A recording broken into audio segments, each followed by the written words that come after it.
सोलापूर ग्रामीण पोलिसांनी मंद्रुप कामठी रोडवरील कंदलगाव शिवारातील पुष्पक ऑर्केस्ट्रा बारवर छापा टाकून 38 जणांविरुद्ध कारवाई केली असून अश्लील नृत्य व अवैध धंद्यांप्रकरणी गुन्हे दाखल करण्यात आले आहेत।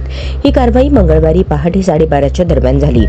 या छाप्यात महिलांसह बार मालक, व्यवस्थापक, कर्मचारी आणि ग्राहक अशा 38 जणांना ताब्यात घेण्यात आले आहे। मिळालेल्या माहितीनुसार या बारमध्ये परवानगीशिवाय अश्लील नृत्य चालवले जात होते। छाप्यात सुमारे 25 लाखांच्या बनावट नोटा, रोख रक्कम, मोबाईल, वाहने, लॅपटॉप आणि साऊंड बॉक्स असा मोठा मुद्देमाल जप्त करण्यात आला आहे। कारवाईचा तपशील सोलापूर ग्रामीण पोलीस अधीक्षकांच्या परवानगीने पोलीस उपनिरीक्षक राजू डांगे यांच्या नेतृत्वाखाली आणि पोलीस निरीक्षक मनोज पवार यांच्या मार्गदर्शनाखाली ही कारवाई पार पडली।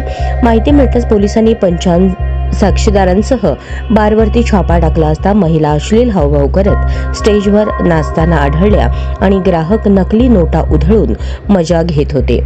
कारवाईतील आरोपी या प्रकरणातील कोलकाता, गुजरात, दिल्ली, बेंगलोर आणि सोलापूरसह विविध ठिकाणांहून आलेल्या महिलांचा आणि ग्राहकांचा यात समावेश आहे। पोलीस तपास सुरू आहे।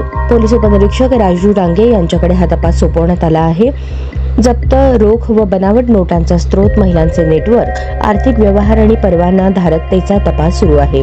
महिला आरोपींना हजर राहण्याच्या नोटिसा देण्यात आल्या आहेत। जिल्ह्यातील अनेक बार, लॉज, रिसॉर्ट्समध्ये कायद्याचे उल्लंघन होत असल्याच्या चर्चा गेल्या अनेक महिन्यांपासून सुरू आहेत। मात्र प्रशासनाकडून केवळ एकाच ठिकाणी कारवाई होणे ही बाब संशयास्पद असून नागरिकांमध्ये संतापाची भावना आहे।